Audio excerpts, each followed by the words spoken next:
আপনার বয়স 50 পেরিয়ে গেছে এবং আপনি ভাবছেন প্রতিদিন 10,000 কদম হাঁটলেই আপনার শরীর ফিট থাকবে, কিন্তু দাঁড়ান, আপনি কি জানেন যে ভুলভাবে হাঁটা বা ভুল জুতো পরে দীর্ঘদিন ধরে হাঁটা আপনার হাঁটুর কার্টিলেজ বা নরম হাড়গুলোকে কিন্তু নষ্ট করে দিচ্ছে। আপনি হয়তো ব্যায়াম করছেন সুস্থ থাকার জন্য, কিন্তু আপনার অজান্তেই আপনি নিজের শরীরকে ডেঞ্জার জোনের দিকে ঠেলে দিচ্ছেন। আজকের এই ভিডিওতে এমন 7টি মারাত্মক ভুলের কথা বলবো যা আমরা বেশিরভাগ জনই প্রতিদিন করি, এবং শেষে দেব কিছু ঘরোয়া সমাধান বা টিপস যা আপনার হাঁটুকে 10 বছর আবার আগের মতো সচল করে তুলতে পারে। আমি ডক্টর জয়ন্ত মাহাতো, তাই চলুন আর দেরি না করে শুরু করা যাক আজকের এই ভিডিও। একজন চিকিৎসক হিসেবে মাঝে মধ্যেই যে পেশেন্টদেরকে আমি দেখি যে তাদের হাঁটুর অবস্থায় একদম জরাজীর্ণ। কেন এমন হয়? আমাদের হাঁটু দুটি হাড়ের মাঝে থাকে সাইনোভিয়াল ফ্লুইড নামে একটি পদার্থ। এটা বলতে পারেন এক প্রকার লুব্রিকেন্টের মতো কাজ করে। 50 বছর বয়সের পর হরমোনের বিভিন্ন রকমের তারতম্য এবং ক্যালসিয়ামের অভাবের জন্য এই ফ্লুইড ধীরে ধীরে কমতে থাকে, শুকনো হতে থাকে। এই সময়টাকে আমরা অস্টিও আর্থাইটিসের প্রবলেমগুলোতে দেখা যায় বেশি।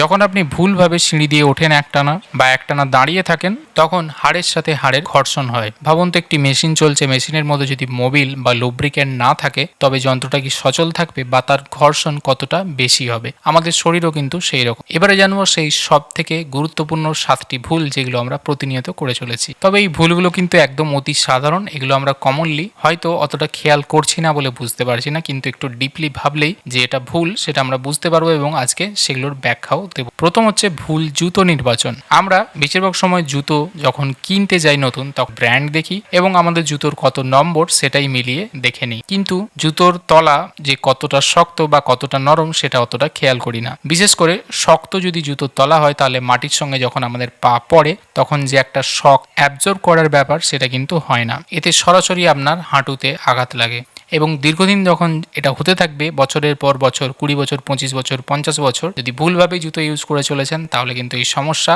একদম মারাত্মক আঘাত ধারণ করে। সমাধান কি? সবসময় কুশন দেখবেন যেন একটু নরম হয়, এবং পায়ের যে আমাদের একটা সঠিক আর্চ রয়েছে সেই আর্চটার সাপোর্ট যেন থাকে সেই জুতোতে। ঘরে মাঝে মধ্যে আপনি পাতলা নরম চটিও ইউজ করতে পারেন। আমাদের দ্বিতীয় ভুল হলো ভুলভাবে সিঁড়ি ব্যবহার করা। আমরা অনেক সময় যখন একটু বয়স আমাদের কম থাকে, তাড়াহুড়ো করে সিঁড়ি দিয়ে ওঠানামা করি। বিশেষ করে সিঁড়ি দিয়ে যখন আপনি নামছেন, শরীরের ওজনের 5 গুণ বেশি চাপ পড়ে। যদি আপনার ওজন 70 কেজি হয়, তবে হাঁটুর উপরের চাপের পরিমাণটা কিন্তু প্রায় 350 কেজির মতো। কারণ এই সিঁড়ি দিয়ে ওঠা এবং নামা দুটোই দেখবেন সব থেকে কঠিন কাজ, এবং বয়সকালে এই জন্যই সিঁড়ি দিয়ে ওঠা নামাটা আমাদের বন্ধ হয়ে যায়, কারণ এতে পরিশ্রম এবং লোডটা অনেক বেশি পড়ে। তাই ওঠা এবং নামার সময় দুটোই আমাদেরকে ধীরে ধীরে সঠিকভাবে পা ফেলে ওঠা নামা করতে হবে। এক্ষেত্রে যদি পায়ে আপনার একটু সমস্যা থাকে, তাহলে আপনার যে পাটা ভালো, ওঠার সময় বিশেষ করে সেই পাটাকে আগে দিন, এবং নামার সময় ঠিক উল্টো ব্যথাযুক্ত পাকে আগে নামাবেন, তারপর আপনার ভালো যেটা পা সেটাকে আন। সঠিকভাবে একে বলা যায় আপ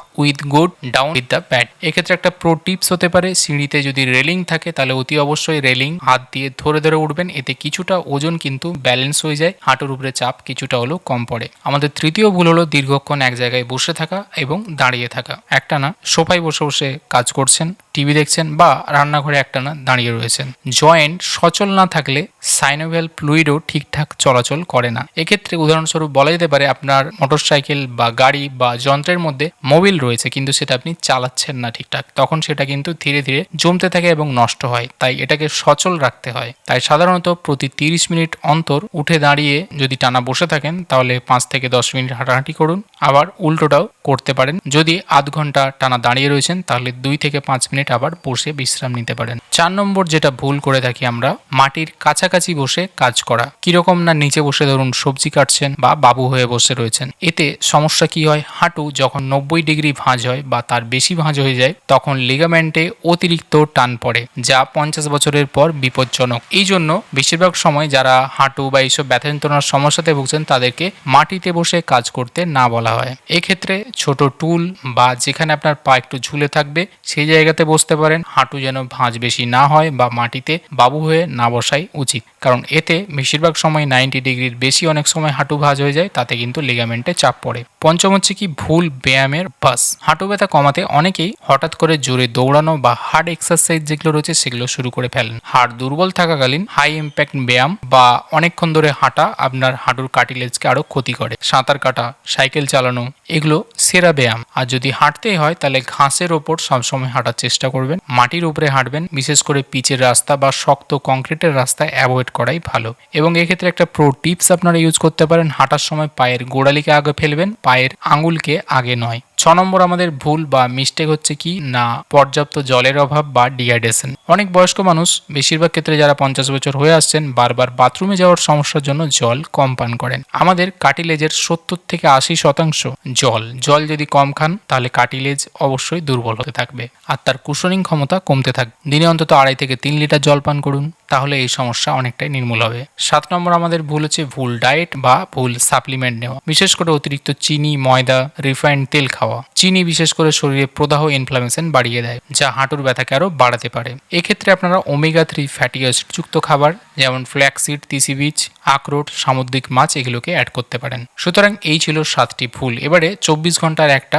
আদর্শ রুটিন আপনারা যদি ফলো করেন তাহলে আরো ভালো হয়। এবং যদি আপনি 30 দিনের মধ্যে পরিবর্তন দেখতে চান তবে আপনার দিনটিকে এবারে এইভাবে সাজান। সকাল 6টা থেকে 6:30টার মধ্যে ঘুম থেকে উঠে পড়ুন, 1 গ্লাস ঈষদুষ্ণ জল পান করুন, এরপর 15 মিনিট মৃদু স্ট্রেচিং করুন, বিশেষ করে কোয়াড্রিসেপস মাসেলগুলোকে শক্ত করার জন্য ব্যায়াম করুন। দুপুর 12টায় যখন রোদ বেশি থাকে তখন 10 মিনিট রোদে দাঁড়ান বা বসুন ভিটামিন ডি এর জন্য। বিকেলবেলা হালকা হাঁটাহাঁটি এবং রাত 9টার মধ্যে ডিনার শেষ করা। এবারে একটি ম্যাজিক ড্রিঙ্কস এর কথা জানাবো আপনাদেরকে, যেটা আপনাদের এই সমস্যাকে কিছুটা নির্মূল করতে সাহায্য করবে এবং দুর্দান্ত কাজ করে। এক্ষেত্রে আপনার 1 গ্লাস গরম দুধ লাগবে, আধা চা চামচ কাঁচা হলুদ বা হলুদের গুঁড়ো, 1 চিমটি গোলমরিচ এবং সামান্য আদা। হলুদের মধ্যে কারকিউমিন রয়েছে যেটা প্রদাহ ইনফ্লামেশন কমায়। গোলমরিচ সেই কারকিউমিনকে শোষণ করতে সাহায্য করে। এটি প্রত্যেক দিন রাতে ঘুমানোর আগে আপনি পান করলে 1 মাসের মধ্যে পরিবর্তন বুঝতে পারবেন। তাহলে আজকের ভিডিও থেকে আমরা জানলাম নরম জুতো পরতে হবে, সিঁড়ি দিয়ে সাবধানে ঠিকঠাকভাবে ওঠানামা করতে হবে, একটানা দাঁড়িয়ে বা একটানা বসে থাকা যাবে না, নিচে বসা, বাবু হয়ে বসা, মাটিতে বসা অ্যাভয়েড করুন, সঠিক এবং মৃদু স্ট্রেচিং বা ব্যায়াম করুন, পর্যাপ্ত পরিমাণে জল পান করুন, চিনি বর্জন করে যে গোল্ডেন মিল্কের রেসিপি শেষে বললাম সেটা নিতে শুরু করুন। আপনার শরীরের যত্ন আপনি ছাড়া কিন্তু আর কেউ নেবে না। 50 বছর মানে জীবনের শেষের দিকে চলে এসেছেন তা না, বরং একটা নতুন শুরু আপনি কিন্তু আজও করতে পারেন। আজ থেকে এই নিয়মগুলো মেনে চলুন এবং ভুলগুলো শোধরানোর চেষ্টা করুন। যদি মনে করেন এই ভিডিওটি আপনাদের সামান্যতম উপকারে এসেছে বা ইনফরমেটিভ হয়েছে আপনাদের জন্য, তাহলে অবশ্যই লাইক করতে ভুলবেন না, কমেন্ট করে আপনাদের মতামত জানাবেন এবং শেয়ার করতেও ভুলবেন না। দেখা হবে পরে আবার এরকম একটি ভিডিওতে। ততদিন ভালো থাকবেন, সুস্থ থাকবেন, ধন্যবাদ।